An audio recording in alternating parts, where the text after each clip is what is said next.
welcome to the 136th episode of the Sawdust Nation Podcast with your hosts, Nick from MPG Creations, Josh from North Country Woodworking, and myself, Nap from Nap's Naughty Works LLC. And, we're bringing it back for, it's crazy, 136 episodes now. Last week we talked about some jigs, but this week we're going to just talk about what's going on in the shop. So with that, Nick, what's going on in your shop? What's going on, everybody? It's been a while. It feels like it's been longer than a week, actually. But then again, my time has been skewed lately. I'm just keep on keeping on. I got some shadow boxes to start tackling here for, two to be exact, for a late March delivery. So I want to get those underway. Got some signs I'm working on for a couple of different customers, larger signs, probably about 3 feet by 3 feet. And I took an order for some badges that I'm going to make out of acrylic.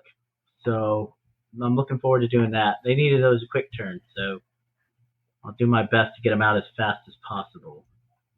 But other than that, though, the shop's been cold. It's freaking cold here in Texas. They shut everything down today in San Antonio. I mean, it's like 30, 34 degrees outside, and it was drizzling, and they were afraid everything was going to freeze. So they closed schools. That's typical Texas right there. Freaking, I remember, blink of snow. It's, oh my God, the world is ending. Well, they closed all the schools. They canceled, like, the base shut down. It was, DEFCON 1 or whatever you call it, or whatever the biggest DEFCON is. And we had, people buying up all the milk and bread and eggs from the grocery store. It's like crazy. Please tell me the toilet paper was all gone again. I don't know. I didn't check the toilet paper out. I have plenty of it. But just resaw some wood. Yeah, I'm just going to resaw sheets really thin so I can wipe my rear end. Yeah, we got some good cherry veneers for all you bougie folks out there. We have cherry, we have walnut, we have maple. Pick your flavor. It's stained brown after I'm done with it. So. Stained brown. Well, if you do walnut, you never know. It's reusable. That's right. Ooh. Anyway, wait a minute. Other than that, I'm going to meet with Ben Warren this Friday, and he just got an OMTech Laser. It was delivered, I believe, today. And if the weather permits, so if it's too darn cold out there, I don't know if because it's going to be in the garage, so I don't know what's going to happen. But assuming the weather looks upward, we'll be all right. But Ben's in the chat saying he's had his AC on. Is the air conditioner on? Yeah. Well, Ben, turn it off. It's air conditioning in the rest of Texas, man. Jeez almighty. You got Texans out here catching colds. But that's all I got going on. Nothing huge. What about you there, Nap? I can say that, from last episode towards the end, it was a random bombing of the Etsy saying, hey, yeah, I have one. So, yeah, I have one. Just some stuff on it. No, not yet. I figure, so if I recall, I'm going to say maybe 10, 11. Honestly, it could be that long ago because it seems like you said, Nick, time has been kind of weird. Like, I asked Josh before this episode, what episode are we on again? I named a number. He goes, no, it's this number. I was like, where in the heck have I been? I time warped backwards and then came back to reality. But it took Josh, I think, maybe a solid month before he really started getting good orders rolling through his Etsy. So I'm kind of like, I'm waiting for like traffic to pick up on it. I'm getting views on it, all the things. I'm just waiting to see what comes of it. I'll say, so I'm going to give it time until like the listings end. Because it says May of 2023 is when the listings end. Which, by the way, I don't know why I thought the listings were like kind of like eBay listings. How like it's like every 30 days you got to refresh them or however many. But no, when it said May 2023, I was like, well, wait a minute. That's actually a very long time. So I'm going to let those listings sit until then. I'm going to add more listings. As a matter of fact, one of those listings is actually for a flag that I'm about to start working on tomorrow. I can tell you that the bandwidth of shop time versus and I know this isn't every day, but between work, shop time, and all those things, and then family time, and then just getting into some new things in the military, it's been a little harder to get into the shop just because I've been a little more tired. Like, no BS, I woke up from a nap like an hour ago. I came home, I ate dinner, I sat on the couch, which, by the way, don't sit on your couch when you come home from work and you've had a mentally exhausting day. 9 times out of 10, well, if you're me, you're going to pass out. Definitely passed out because I'm tired. Not necessarily just from like the work aspect, but when you deal with people on a daily basis and there's a level of, I don't want to call it stupidity, maybe just a lack of knowing. Stupidity is the right nomenclature for that. You're correct, but also I will call it for just for maybe the PC folks. We'll just say just a lack of knowing. That's even better, right? I'm gonna look up the definition of stupidity. I'm pretty sure we defined it. Probably that. But it's not necessarily with people that I work with either. It's more of like other agencies. I hate when you try to get a hold of other agencies, and this is even just in real life in general. Outside the military, you try to get a hold of people, and they don't get back to you at a reasonable time until you reattack with them with another email and a phone call, and they go, "Oh yeah, by the way, it's ordered." Okay, cool. What's the tracking of the document number on that so I can put that in my records? Like, I'm not going to take your word for, oh yeah, it's taken care of. Like, no. I need actual confirmation, like in writing, in email stating this is what it is. That's kind of the stuff I've been dealing with in preps for this inspection we got coming up. But anyways, that's enough work talk. So I'm going to put this flag up on Etsy. It's for a member back at my last base, back where next at Lackland. Because there is a possibility of folks being forgotten just because certain people, it seems like, were either not very much thought of or warned the F out, and but just want to make sure that they get something for going away. And Nick, you're making something for this individual as well, because this it's for the acting first sergeant, if you will. And there's a couple folks thinking of this person, but that's because they're old heads and they've been with this person this entire time. They're not with the in crowd, if you will. So I'm making this. I'm going to send it out before the 13th of February. I'm actually going to send it straight to his residence because I don't think the people there deserve the chance to present something to him that they didn't even think about for certain folks, anyways. And the reason why I say that is my shadow box made it to Lackland just fine. One piece, everything looked beautiful on it. They put the stuff in it. And during this person's retirement, the words, my favorite words, was, "We would like to present you with this shadow box." I want you to think about that. Did I send this to them, or did I send this to the person receiving the shadow box? I said the person receiving the shadow box. They bought their own shadow box. Yep, that actually occurs quite often, actually. And so part of that bothers me, right? So it's like, okay, you didn't get this for this person. This person got it for themselves, and you said you got it for them to show face. That annoys me. So I'm not going to give them that chance to do that again. I'm just going to send this to the individual straight, and I talked to the person that ordered it, and they totally agreed that that's how it should be done. So I'm going to do that. It's going to be the old faithful cherry, walnut, and maple flag pieced together. Yeah, so nice, and it'll have a badge on it. It's actually going to have the military working dog badge on it because that is this person's primary we'll call it primary shred of their AFSC. So that'll be cool. I haven't done a working dog badge. I have the file. I just haven't had the chance to do one, but I do now. What's up, Nick? He's laughing. I hate when he does that because it's funny when he's even muted. Yeah, no, when he's muted and he's just like talking to himself. It's great. Oh, nothing. I was just laughing. Just for sake of laughing. Anyway. Obviously something I said made him chuckle. But yeah, so I've not made one of those, but I'm going to make one now. So that'll be cool. I lost one of my jobs. Not because of something I did, but because they decided to go a different direction. This will reaffirm the fact that I will be charging a design fee because typically when folks say they're going to go with you, they're going to go with you, and you start getting to work on designing things. I spent some time putting some stuff together for some awards, and that awards job is gone now. Nick, I hate you. The setup fee. Yeah, no, I'm talking about what you just did because I'm literally looking at my watch and it says sansoni@gmail.com. You want a 26-ounce something or another. Oh, is it a new order? I ordered a personalized cup. I'm curious as to what you want, though. Please tell me you sent me No, read the personalization on the air, Nap. Come on. I haven't even gotten to that part. I was Nap's Naughty Works' first Etsy purchase, by the way, just now. Yes, he was, and I'm kind of scared to see. So the one thing that is I'm learning how to do here is how do you view a message for this personalization? You have to go into your Etsy app, and it'll tell you the personalization. Yeah, Etsy sucks when it comes to actually like navigating interfacing. Yeah. Yes, it's like the Sell on Etsy app. Is that what you're talking about? No, you use the Etsy shop app, or you go into your.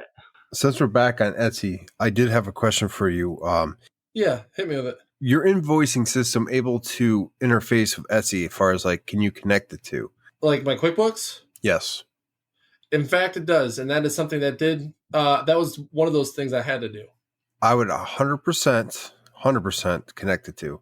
So I have Square. I use Square. I have QuickBooks too, but anyway, long story short, on topic, I would connect it to. So every time you write an invoice, you can go ahead and count that as a sale on Etsy, which gives you better favor through Etsy algorithm, allowing you to get your name up there. Yep.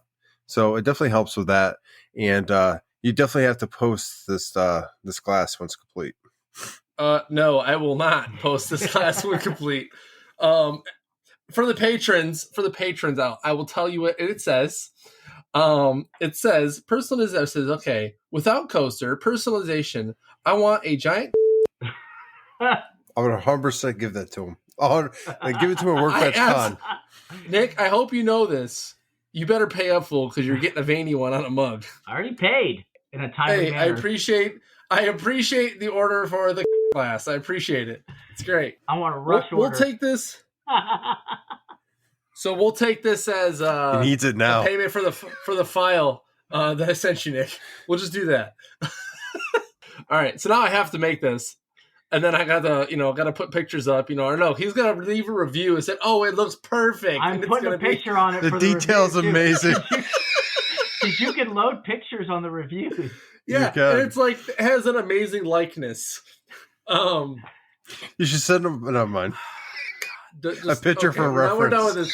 We can't make this too much of a segment because there's gonna be like a whole 5 to 10 minutes edited out of the episode. Oh yeah, I know. Veiny, triumphant bastard. Oh God! We only have 4 minutes of good content, so we need to think of something quick. But yeah. So the QuickBooks thing, linking it was the first thing I did because I was like, oh, what the hell? I don't really want to use Etsy as my invoicing system. I just don't because you actually pay for their invoicing system. So I already pay for one, so I'm just going to use that one, and it's linked. Now I'm hoping what you're saying is true with the flags and stuff because I did just recently make a sale, invoice through QuickBooks, but I didn't do it through Etsy. So I'm wondering if it is going to tabulate with that because it didn't tabulate the order on here as the person ordering. It shouldn't. Sometimes it lags a couple of days and you'll get like a local order message. Okay. And that's all it is. And then like sales will say, how many sales you've done. So it'd be 2, I guess. Yeah. So I guess I got to wait for the other one to hit and that's fine. But either way, that's the thing. So flag. And then what else? I was talking about how I lost that job. Yeah. So I lost the job because they ended up wanting military metal work, which is fine. Like, I don't care, that they wanted military metal work. And it's not from that company or anything like that. But it's a military member, I think, who's out of the military. It's a veteran-owned business. And they make metal art. And the person that is the, responsible for the whole thing was approached by another higher individual and said, hey, I would like something like this instead.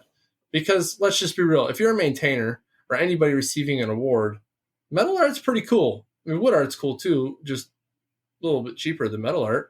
But yeah, so they're going to pay an arm and a leg for that stuff. That's fine. No sweat off my back.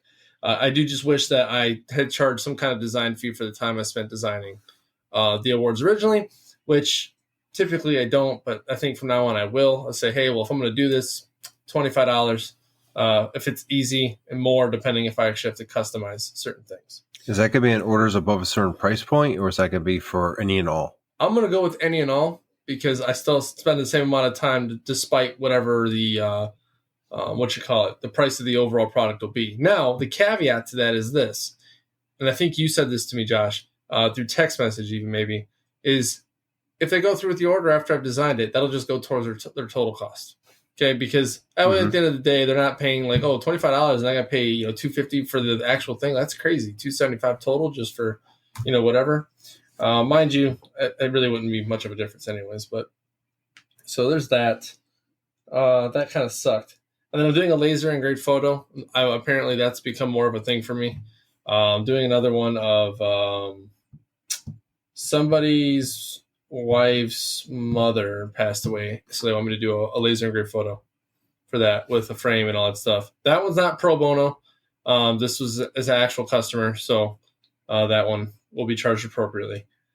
And then I don't think I really have much else as far as what I'm making in the shop. However, I did go on a very fun endeavor this past weekend in my garage ceiling attic area. And I will post on Instagram. I've been meaning to do it, just haven't gotten to doing it. But I talked about a while back heating my garage. And in heating my garage, my ceiling was not insulated. So I had to get some fiberglass blow-in insulation, which I wore a mask, I wore goggles, and gloves. But I did not wear coveralls, which was okay. I actually did not regret that. I didn't regret that because I wasn't bathing in the insulation. So I was okay. There was a little bit of free-floating insulation while I was blowing it in, but it's fine. But that's not the interesting part. The interesting part is my house is built in such a way that when you look at my garage, there's this beam that goes halfway across my garage, which is blocking off a whole part of my garage. And on that, it's at a 45-degree angle, maybe a little more. It's going straight down in the middle. There's pieces of plywood. I'm like, well, how do I get over there? I'm going through all these scenarios. Eventually, I came to the conclusion that I was going to use the 6-inch hole saw that I used to drill a hole in the side of my house for my laser tube or laser exhaust. And I punched a hole straight through this plywood that had no structural bearing whatsoever. I was like, oh, well, that was easy. So then I took my phone, stuck it up in there with a flashlight, and I looked around to make sure there was nothing else on the other side of this plywood, right? I then proceeded to drill, how many more holes? 8 more holes to make a square, at which point I will frame in and do a nice flush trim rub. I ended up pulling myself into the other portion of my garage, and I was able to blow the insulation in the front half of my garage, which, mind you, wish I would have known this before or even thought of doing it before, because wiring certain things would have been a hell of a lot easier had I known that this was even an option. Should not have been. It was very weird. I felt wrong doing it. I felt like this is sketchy, and in my mind singing, I'm going to do some sketchy. Like that's the entire time while I had a hole saw in my hand. Yeah. I just never thought I'd see the day where Nap felt wrong about blowing the front side of something. So I wear PPE and everything. Hey, careful on getting in your eyes. I didn't. That's why I wore goggles. I know. Expert. But I think I went to, so the eaves on the side where like your gutters are, it has like the little slatted area with the holes, whatever. So it already had pieces of plywood covering up, not covering them completely, but blocking off the eaves. So if you spray insulation, it doesn't fall into it and then cause like, freezing in your attic. So I was able to blow about 13 to 15 inches of insulation. Thank you. That's what it is. It's a blower, insulation blower. I don't even know any women that can do that. So congratulations, man. Well, actually, it's the American women. Is that why you're a little hoarse? Yeah, right. But yeah, so went up to. We are children. Oh my god. We're not getting any better. We will also just make not. this it's patron only. Yeah. So okay. I used the insulation spreader to. See, it's not even any better because you two knuckleheads are laughing. So you I can't even. Oh Jesus! But it's at least up to R40 in the garage and the ceiling. Yeah, right. I bought 10 bags, only used 8 bags. Surprisingly, I probably could have done the other 2, but I was like, you know what? I already spent a lot of money on this stuff, so I would like to return some, if it wasn't necessary. I even was able to redo some of the stuff that I'd stepped on while I was running the electrical through the house. So there's that. But other than that, I'm cleaning up the shop, getting ready to destroy it again as the vicious cycle continues. But I will probably have more updates on the shop as we go because I'm going to make some minor modifications to my ventilation and vacuum situation or dust collector situation. Make some of the PVC a little shorter. I might make 3 different breaks off the side of the wall for each station instead of just having one. Because we'll just say that the attachment to my planer broke off, so now it no longer hooks up to my vacuum. Yeah, it's weak plastic. It like cockeyed one way and then just snapped it completely off. I was like, come on. Why don't you just have someone 3D print you a new one? I could do that. I also didn't want to bother anybody with that. So if anybody out there, Josh, that knows how to 3D print a... Give me the file. I'll print it today. Okay. I'll find the file and send it to you. Actually, what we need to do is we need to get that maglock system while I'm at it, but I've already got the dust right system, so it's like... I have that too. Trade one. We'll figure it out. Either way. 2 or 3. Sorry. Yeah, right. But yeah, that's really it, guys. I know I rambled on a little bit, but lots kind of happened, not really happened in the past week and a half to a year that I feel like I've been missing mentally from the podcast. But anyways, Josh, what do you got going on, man? Well, I do have to say, I don't think I've had as much fun as you this last week. But I've had some fun. Yeah. Well, you must be, it explains why you're so tired. Yeah, all the time. So let's see, shop wise, let's just start off with that, because that's why you guys are here, right? So, I have a few projects going on. I'm getting a new order for E8 shadow box that's going to be going up to Ellsworth, South Dakota. Be getting the invoice out here very soon. It's actually my first, I believe, E8 Air Force. So I got to kind of do some design work with that, just because, I maxed out my CNC with the master stripe. So I either have to make the area smaller, or I have to do some...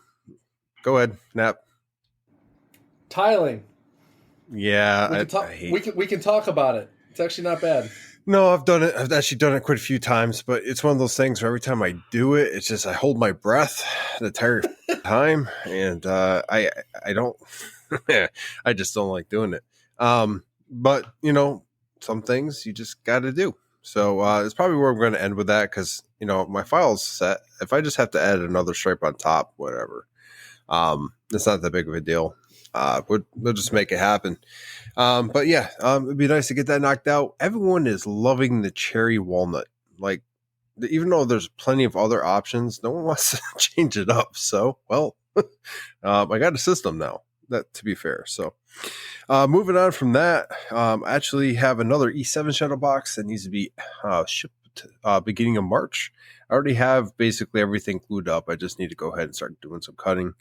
So we'll get that out hopefully early, and then start working on the E8. I got a plaque I got to do like in a day, because I've maybe procrastinated or not been able to get in the shop. So we got to get that knocked out, and that has kind of been on the back burner due to the fact the client keeps changing stuff. It's okay. So to be fair, he has limited resources to reach out, and I don't know why, but I get a random email every once in a while, and this second to last email I got from him, it went from, I showed him the design and needed approval. He finally approved it. And then he goes, I just want to make sure that it's going to be in dark wood and silver lettering. And I took a second to write back, because I'm like, that was never the agreement. I already glued up cherry. And I was like, how am I going to go about this? So I did ask if the wording could be on walnut and be silver, but the rest of the plaque maybe be cherry, and just have a section where maybe lift off the walnut with the steppers, if you know what I'm talking about, usually for plexiglass. Or I hear it as a plaque to the area, because the particular plaque I'm trying to do has a lot of engraving on it. And if I do it into walnut, I think it's going to take away from the actual plaque, and you won't be able to define the flag portions as well. So it's going to be a balance of design and functionality with how the client wants it. So I'm still trying to, hammer down some details before I start actually doing any kind of cutting there. I thought I had it down, and they just threw an audible and they spun me for a loop. So what else do we got? I got to do a little box for some whiskey. I finally got the last details on that. I'll be completing that this weekend. Those are always fun to complete. It's, a box, some foam, and some engraving. So we'll get that knocked out. Not too bad. There is whispers of maybe some Christmas ornaments to be done. A friend of ours reached out not too long ago asking about them. So we might design some and send them their way. And then I've got my 3D printer finally working again. I put a new nozzle in it, and Lord behold, if you put in anything new in any kind of really fine-tuned device, it seems to mess with the operation. Or maybe it's just me. I don't know. Either way, it took me a little while to get that spun up and ready and printing actually fine. More like 25 times on a very long project that took 15 to 16 hours. Once the client receives it, I'll talk more about it, but I don't want to steal his thunder on this. It's kind of a thing we've been going back and forth with. It is an Instagram user, and if he listens to this, I hope he gets a chuckle out of that. I have some other 3D prints I need to get out. They were promised long before Christmas, but they're not being paid. It's pro bono. It's kind of like a work trade. So I'm not too concerned. Also have a couple things I need to do as far as like tumblers. I need to go ahead and get that knocked out. And then I need a nameplate for a door for a friend that helped me out. And I really want to get that done and knocked out as well. So I got quite a bit in the shop, not like I used to. I've been trying to slow it down a little bit because life has been getting busier. And with everything coming up, I want to make sure I can handle what I have in the shop in order. If last minute stuff drops down, I can knock it all out and be free and clear with all my orders. So that wraps up the shop.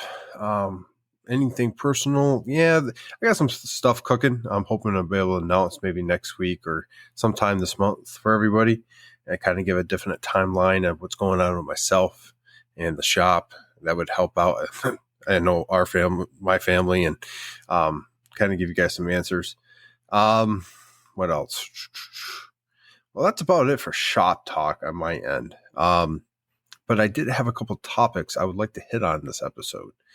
So we've been kind of going back to the basics, right, gents? We've kind of been hitting on how to build a shop, some jigs, and I kind of want to continue doing that. And today I was kind of thinking about the topics we could talk about that kind of, play in that. And something we always pick on, or, we said we don't do anymore, but I was thinking about types of wood you start with. Because everyone kind of picks up either pallet wood, or they pick up pine, or, even cookies, or just, they go in the backyard and find some branches. I mean, when you start woodworking, it's like all the free wood you can get, you just grab. It's fair game. And I was just curious, from your start, did you start right away working with hardwood? Was it just pine? What's your story, and how does it go? We can toss it over to Nick because he looks very confused, and I'm curious what he has to say. So when I first got my CNC machine, like my initial CNC machine, well, let's back it up. So before I even had a CNC machine, I built cornhole boards, and then obviously I bought wood at Home Depot. I didn't know that you could go to the lumber yard and get dimensional lumber and stuff like that at that time. I mean, I knew you could go get other building materials, but I didn't know you could get hardwoods. So then fast forward to, it was 2019, I think. And I built some flower beds or whatever out of pallet wood. I was like, this sucks, dude. I had to pull all the nails, and then that took a full day to pull all the nails, and I had to chop everything up into the sizes I needed. It was just terrible. Then I ended up getting a CNC machine, and I started looking on Facebook Marketplace, and I found a dust collector because I needed one. And I ended up going out there, and turns out the lady's husband passed away, and she found out I was military. She ended up pretty much giving me the dust collector for $100, and she gave me all the wood that I could carry out, or I could load into the truck to leave. I'm talking cherry wood, oak, pine, There was some bird's eye maple in there. So I had all this wood and I didn't know what I was going to do with it because I'd never worked with hardwood before. So then I started messing around with it and it was free. So it was like no cost to me to jack it up or throw it away or burn it or whatever, right? So that's how I started working with it. I found out what I like to work with, which, you know, we all know cherry wood's pretty much one of the best woods to work around. As like I don't want to say cheap because some areas it's not as cheap, but it is a very economical wood for me to use for my projects. And it looks great. It etches clean. It cuts well in the CNC. And it doesn't stink when you cut it. So, but that's where I started. I mean, some wood stinks when you cut it. I'm just saying. Yeah, you're not wrong. But what about you there, Josh? Well, I think, my start was, I mean, I built those bookshelves. Let's just start with that. I did plywood there, you know, and then maple trim, but not maple, I wish. Pine trim. And that's kind of what I started with. I bought all those raw materials myself at Home Depot. No, it was Lowe's.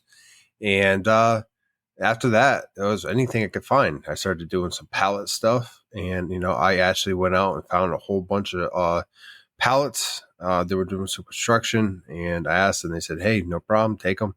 So I spent like a week or 2 weeks getting this pallet wood part, nail free, planed down, ready to go. And then it sat in the shop until eventually I just got rid of it. So a lot of work gone to waste there. But like anytime someone was PCSing or giving away wood, I'd be the first one there getting 2x4s, what have you. I did look out, and on one of these construction sites, they had like a pallet that was made out of 2x4s. And I took that and I built my first workbench. Was it uneven? Absolutely. Was it steady? Not really. But you know what? It did the job. It gave me a flat surface and a start.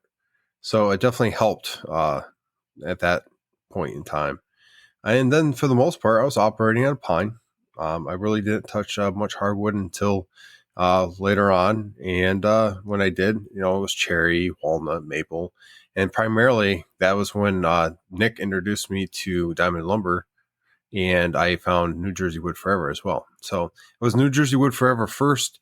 Mike down there kind of guided me on what to, you know, use and get, and really good friend. And then Diamond Lumber came later, and I just kind of worked my way up. You know, I find something I haven't worked with and I could afford it, and you know, is within reach. I try to get it, trying to experience, you know, how different hardwood works, and you know, what it looks like when finished, and how I can incorporate that into my projects. But I know we pick on pine as, you know, like we don't touch pine, we don't like working on pine. But you know what? Pine's a great place to start. Because they're hard on tools and blades, and, you know, gum them up. Yeah. But, you know, it's cheap for the most part. And you can get it pretty much everywhere. Yeah, well, cheap air quotes, right? But for the most part, you can get it everywhere. Most people can afford it, or, you know, people are giving it away. You can find it for free. And it's a great place to start. You can hone some skills with that. You will have trouble doing a lot of little fine detail with some of the pine, especially the really soft stuff. And that's when I started noticing I needed to step up my game, is when I started trying to do some joinery. And I was doing it with soft stuff, and the joints just kept cracking or breaking or what have you. And then I got some select pine, and it held up better. And then I tried it on some cherry, and it was better. And it progressed that way. And I started to understand, you know, like the density and the hardness of wood matters. And that will lead us into a different conversation after here about the hardness scale that woodworkers and construction alike use to scale the density of hardwood. But let's go ahead and jump off and see what Knapp started off with and how he worked his way up the hardwood scale. All the above.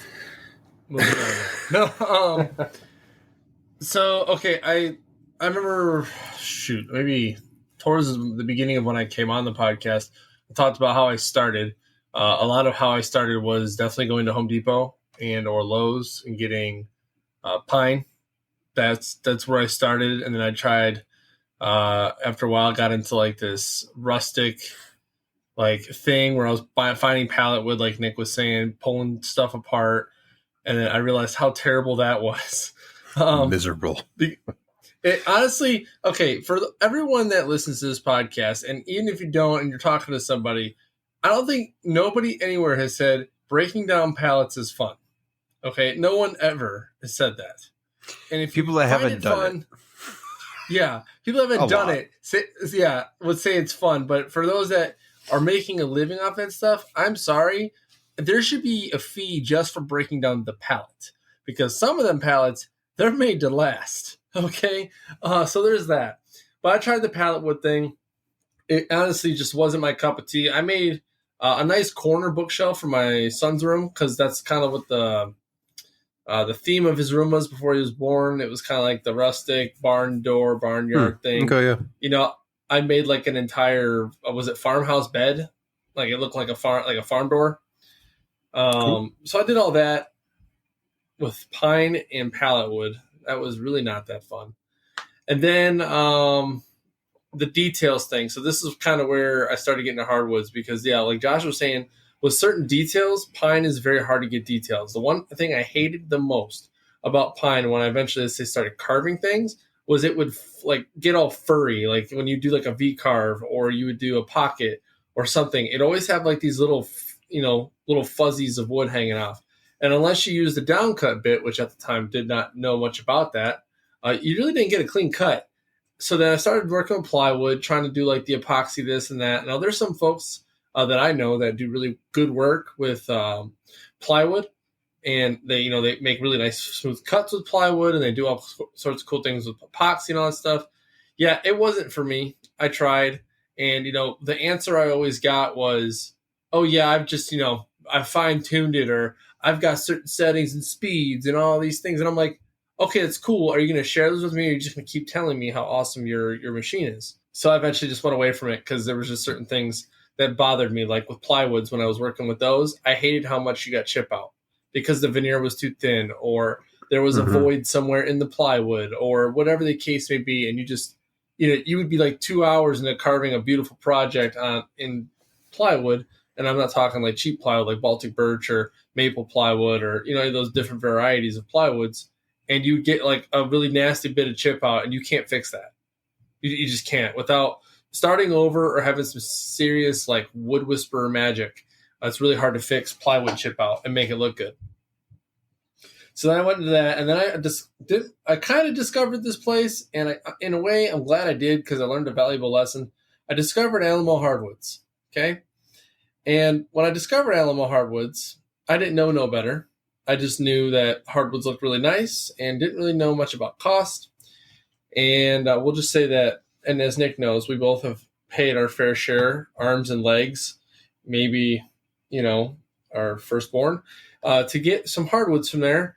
And then eventually discovered, Dakota hardwoods, where, things were a lot more reasonable. But I started diving into the hardwoods when people were asking about handmade swords and those things. Mm-hmm. So there was a time where I started making like handmade wooden swords, and they were for a squadron. They were cool. It's super stupid to make. You haven't seen those, have you, Josh? I don't think I have. I've made two. And I kind of like I started steering away from those, because I can't tell you how aggravating it was making those things, especially like if you messed up, because I start all over. Like when shaping the actual blade, that was a pain in the rear.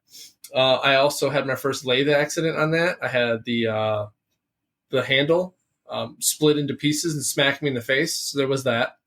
That was great. But yeah, so that's when I started getting into the hardwoods, was that, but also because I found out it was a lot easier to buy, and still cheaper, despite how expensive Alamo hardwood was, to buy from a hardwood store than it was to buy from a box store. Because a box store is going to charge you, almost 3 times the price for surface lumber. That's not even that great after you've experienced a hardwood store. Like the premium oak, it's not that premium. It's pretty bent. It's pretty warped. I know for me personally, I didn't go to Diamond Lumber because I didn't know what to do. Like I would never had to experience that. Like I was nervous about going. I wanted to make sure I understood the lingo. I wanted to make sure I understood everything about it before I went. Because, sometimes areas are like blood in the water and those sharks smell it. So they're going to charge you as such, right?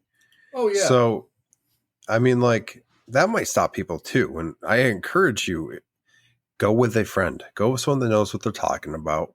You know what I'm saying? If you go alone, bring your paycheck because they're gonna smell you out. I know the first time I went, I spent like $75 on like a 3-inch board. It was maple, and like they took me for everything I had, but I learned a lot, and almost like I had to pay my due where I tend to go because now I go back in my own wood. They ask me for the measurements. Half the time they won't even come out and measure, and I go. So like. They either saw that I got experience enough, I know what I'm talking about, or they just don't care. But either way, that I think stops a lot of people too. And I don't know if you guys had the same issue, but for me, that was a big factor. Like I felt like, I felt green. I didn't want to go out there and do something stupid. So, I mean, you're not alone. That's why when I went to Allen, what's up, Nick? Like walking in. So before I even step foot in any lumberyard, it's intimidating if you've never done it before. Yeah. You got all these guys talking about 8/4, 4/4, 6/4. That. It's like right there. S2S, S4S, like you might as well just Google. There's plenty of videos on YouTube that explain how the lingo goes in the lumberyard. And believe me, if you jack it up in front of somebody who knows what the hell they're talking about, you kind of look dumb. So, but that only takes a couple of times. You 100% look dumb because they're there talking about this kind of stuff constantly. S6S. I want some S6S. Yeah. Why is it you said 6S? And that's what I was thinking. Like, wait, there's not. There is 6 sides. That means they surface the ends too. So I can tell you this. One thing I was fortunate of was, Alamo Hardwoods, and I'm going to keep name dropping them because one, I'm not there anymore, and quite frankly, anybody in the San Antonio area, go to Dakota Hardwoods. Okay, one, it's because they're friendly. But two, most lumberyards, especially ones that do really good business, if you're new and green behind the ears, sometimes it's okay to be upfront. Like, hey, listen, I really don't know what the hell I'm doing, and could you explain what this means? And typically, if it's the lumberyard for you, they're going to be folks that are going to help you. So Mr. Alvarado at Dakota Hardwoods, now mind you, I wasn't like new, but I still didn't understand some of the stuff. So when he would ask me certain things, I'm like, hey, man, what does that even mean? Because I know what 8/4, 4/4, I know what rough cut is. I know, the different types of cuts. But then he started talking like 13/16 streamline and S2S. And I'm like Nick said, there's no S6S or whatever. But I'm like, what does that even mean? Or you could get the rustic out of the rustic pile. Yeah, right. With all the knots and holes in it. Yeah. So he explained, and he explained some things to me, so I learned a lot from them. But then also talking to you guys, talking to other makers, like, hey, what do you mean by when you say this? Because believe it or not, there is different lingo for different people. You go to different parts of the country, I guarantee you, other than like 8/4, 4/4, like they might call it something different.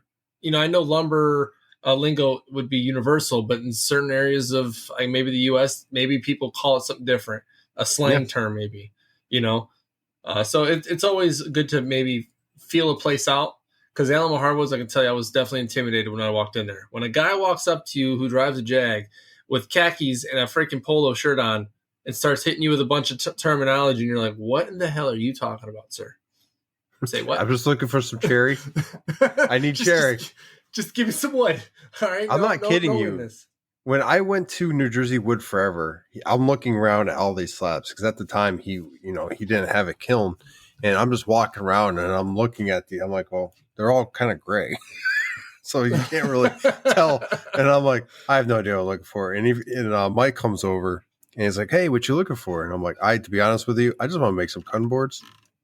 I'm just trying to make some cutting boards. He goes, well, what kind of wood do you want? I'm like, well, cherry. Cherry. Maple, walnut. And he goes, yeah, I got all that. And I'm like, to be honest, I have no idea what I'm doing. And he just was like, cool. And he brought me over.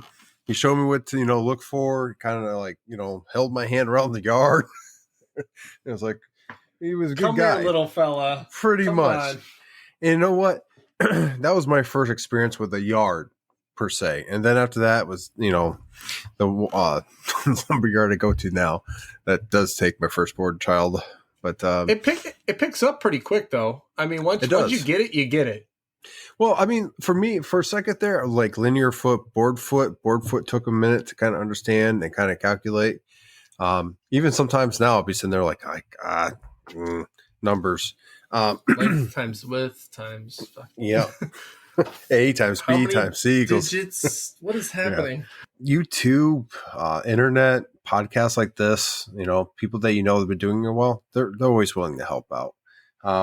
And that goes along with, grain direction and what to get, what to steer away from, what's going to crack, what's going to bow, you learn a lot. And there's a lot to learn in woodworking. And that's one of the reasons I kind of took off with it, is because I like to consider myself a lifetime learner, and like something that I can never become an expert at.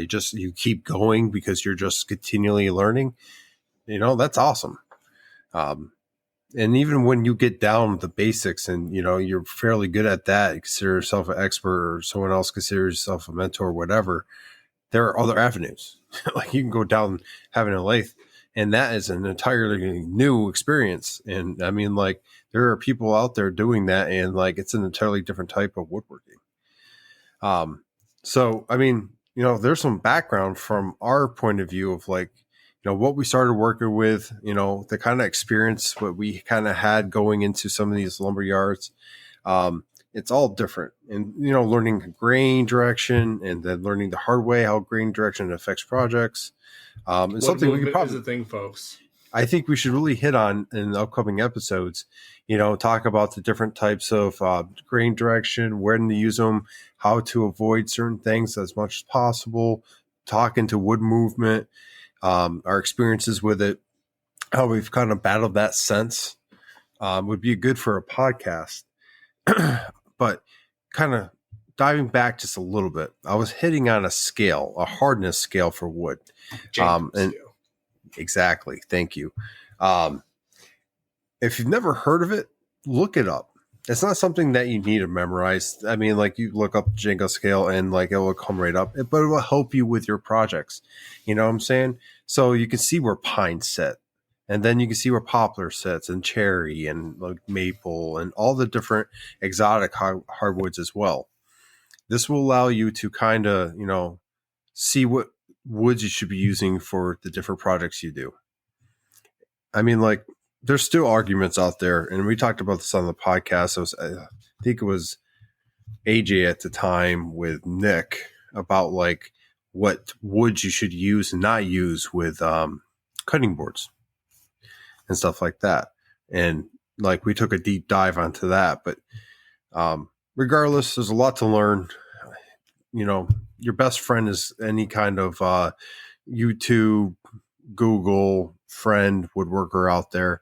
It allows you to kind of take a deep dive into it and start learning. And don't be worried. Bring a friend to the yard. Start getting your hardwood. You'll learn the lingo. Yeah. So looking at the Jenga scale real quick before I ask y'all a random question that I honestly thought was strangely bizarre, but it's a real thing.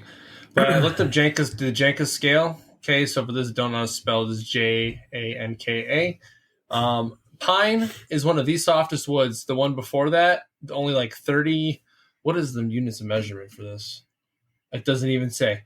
Okay, we'll just say 30 units lower is Douglas fir. And I'm not going to lie, I don't think I've ever used Douglas fir as a wood. But pine is the first one that most of us use.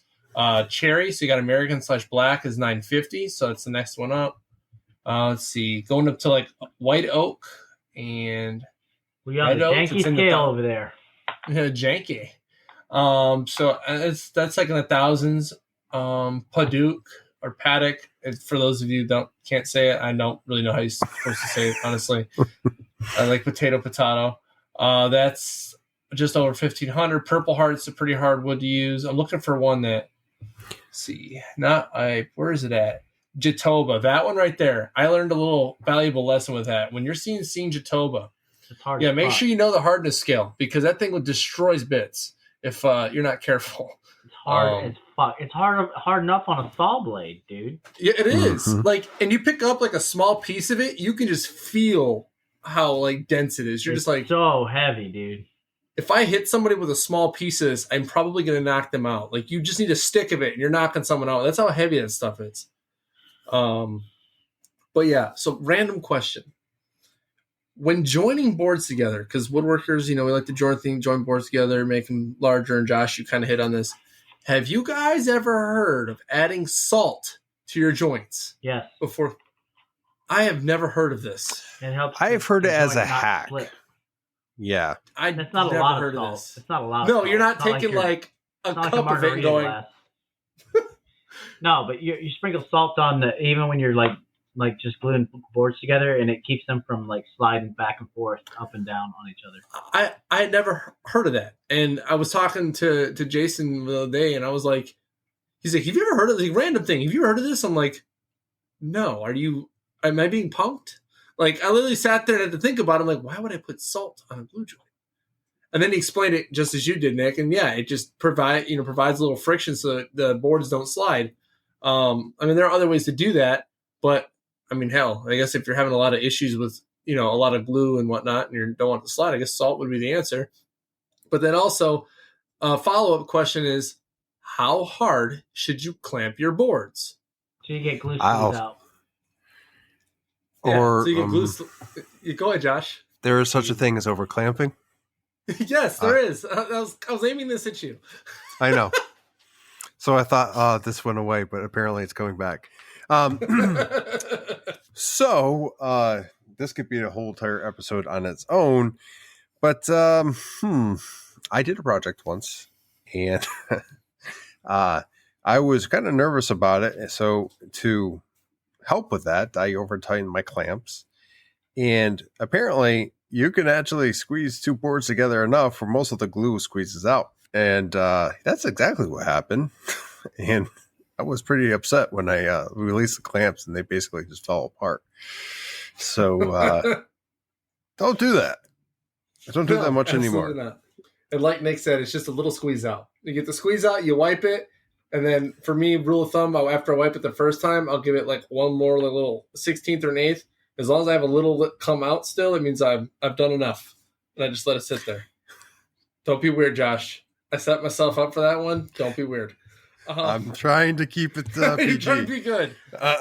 But, before we close this episode out, because I really like how this, is going, but I definitely think we could pick it up with the next episode.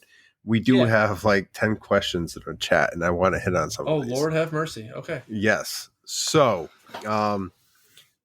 Ben, we'll definitely hit on your question next episode. We'll get into laser engraving and a little bit on acrylic, and definitely hit you up with the answers personally and get you those so you can start engraving on acrylic. But Jason has written quite a few questions I want to hit on. He talks about grain pattern and 2x4s. That I think we're going to do a good episode on. I think that's, basic wood movement and all that. I'll tie into that. So just hold on a little bit for that. We do know there's a tool for pallets. But you got to remember, when we're building our shops and stuff, it's all about money. I didn't no idea where I was going with woodworking, and I didn't want to go ahead and sink a whole bunch of money into like different stuff that I might never use. And I'm kind of glad I never got it because, well, I wouldn't be using it at all. So, there's that. Tool, ask you. Yeah. I did get hit with the board foot question, and I kind of like locked up. I didn't know how to answer it. But I basically told them at that point in time, I'm like, look, I don't know board foot that well. I can tell you exactly what dimensions I'm looking for. And we went with that. And the place I go, it's funny because they go from linear foot to board foot quite a bit, depending on where you go and, what you're looking for. So you got to be on your toes. What else? Do you seal the ends when you're going to have wood sitting for a long period of time? So I can go ahead and say with that, personally, I've never sealed the ends of anything in the shop because the majority of the stuff that I would purchase, and I have purchased some wet wood, wet hardwood. See, I got these guys' interest already. But I mean, like, it was already been drying for a year or so. So, like, I let it sit in the shop, on end, and it dried perfectly fine. I did have some bowing and some items, but I worked around that. If I was having some slabs out back and they were sitting in the sun and they were drying that way, yeah, I would paint the ends. I would definitely paint the ends, let them dry slowly out there. But I had it kind of climate controlled. I don't know if that's fair to say, but some way climate controlled in the shop. So helped with that. And then, yeah. So anyway, long story short, hopefully we answered some of your questions, Jason. I think we have an episode building for next week. Yeah, I've got it written down here. So for next week, if we talk about... Wait. I don't know if he's fitting himself or there might be some other options out there. But Nick. I think Nick Nobody asked me if I ever sealed the ends on any boards. Yeah, me either, but it's fine. I just tell you, no, I don't. Well, you shook your head no. But Nick, do you paint the ends of your boards? No.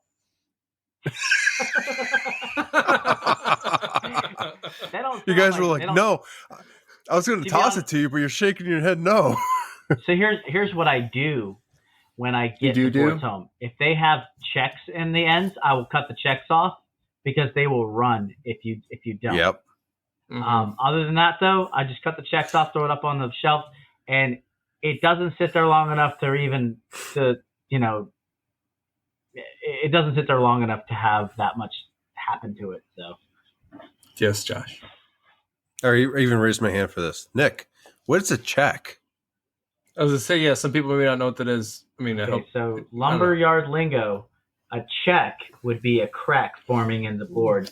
It can run from the end or from the middle, but if you don't address it, it will keep running. And when I say running, Nick, it keeps expanding and expanding and getting longer and longer and longer. What are some woodworking methods to avoid further checking other than cutting off ends? You could fill the voids with CA glue or epoxy if you'd like, or wood filler, good filler, or bow tie, or a bow tie as well. There's plenty of different ways to skin a cat, but if it's raw material, a check in the board, I'm usually cutting it out just because I don't need that board to be completely destroyed by that check. It's going to sit on my lumber rack until I use it a few days later. Let's do this. Let's wrap this thing up, huh? If you're listening to the Sawdust Nation podcast and you enjoy what you hear, don't just thank us. Thank Daniel from PWN CNC because he is our main sponsor and he made this episode possible. So check out pwncnc.com. If you'd like to save 10% off your entire order, use promo code SawdustNation981 at checkout. Also, we'd like to thank Total Boat for their continued support. Likewise, I want to thank Makerstock.com and OMTech Lasers for being our affiliates. That's it for sponsors and affiliates. So I'm going to kick it on over to Nap. Yeah, folks, so check it out. If you listen to us on Spotify, Apple Podcasts, iHeartRadio, Pandora, Google, something or another. If you listen to any podcast catcher, go give us 5 stars. If you don't, go tell us why you didn't give us 5 stars. Because without feedback, we can't give you the content that you deserve. And if you just want to get a hold of us, Josh, how do they get a hold of us? Folks, it's easy. If you have Instagram, social media, it's easy to get a hold of us. Type in Sawdust Nation Podcast. Go ahead, slide into our DMs with a voice message, topic idea, question, want to talk shop, we're going to be there. And all 3 of us can answer that. So if you want to talk to us individually, reaching out to Nick at MPG Creations, and then to Nap from Nap Study Works LLC, and then myself from North Country. And then if you don't like social media, totally understand, go ahead and reach out through email, and that's sawdustnationpodcast@gmail.com. And if you're really enjoying the podcast and you really want to deep dive into it, join us on our Patreon. Go in the third tier. You get a whole bunch of benefits. You can read that on Patreon. But one of the ones I want to talk about is the fact you get to listen to us live, ask us questions like Jason and Ben, and, really be a part of the podcast. So with that, let's go with final words, starting off with Nat. Yeah, folks, to keep it simple, keep growing the community, keep helping each other out, keep reaching out when you need help. And just know that even the simplest of tools can accomplish a large feat, like a 6-inch hole saw. But Nick, Go ahead. What you got, man? All right. Like always, take care of yourselves and each other. And remember, folks, the difference between a job and marriage is a job still sucks after 10 years. So, Josh. Can we take a moment of silence? Jesus. Thank you, everyone, for joining us for the 136th episode of Sawdust Nation Podcast. We hope you tune us in while you're on your way to work, having that cup of coffee, in the gym, in the shop. We don't care what you're doing. We just want to whisper in your ear. So get in the shop, go make some sawdust, and Sawdust Nation out.